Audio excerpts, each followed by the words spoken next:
Tell us about AJ Fernandez. Like, what makes it different from the net cigar and the humidor next to it? Well, I could go into so much minutia, right? But I think really what sets us apart, if you don't know AJ Fernandez, if you don't know us as a company, we're a Nicaraguan-based company, and we dabble in a lot of Nicaraguan puros. So AJ has this really unique ability to take tobacco from Nicaragua and make these really diverse blends, even if they're all puros. And if y'all are not familiar with what a puro is, it just means that the wrapper, the binder, the filler, and the production, all the components are coming from Nicaragua. In the same way that like wine manufacturers will pull grapes from different regions because it yields different flavors. Oh, it's complex, it's balanced, whatever, right? But sometimes when you're working with puros, it's really hard to get that like flavor differentiation, especially when you're doing 7, 8 different puros within your portfolio. So AJ really excels at agronomy and like identifying interesting areas in Nicaragua to grow tobacco that is different. Hybrid tobacco, the way he ferments, he's got a very long fermentation process, which helps give him that like signature stamp on all the tobacco.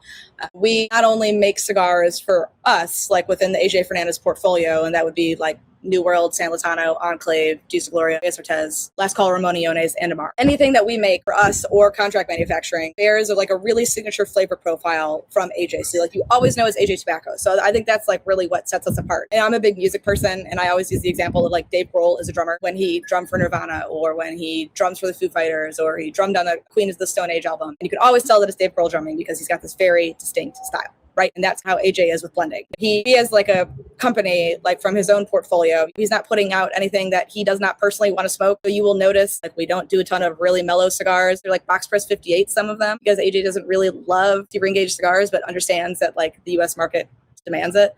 So like he's very true to himself and what he puts out. And even if it isn't for everybody, like you can always know that it's going to be to his likeness and quality and something that he would personally smoke.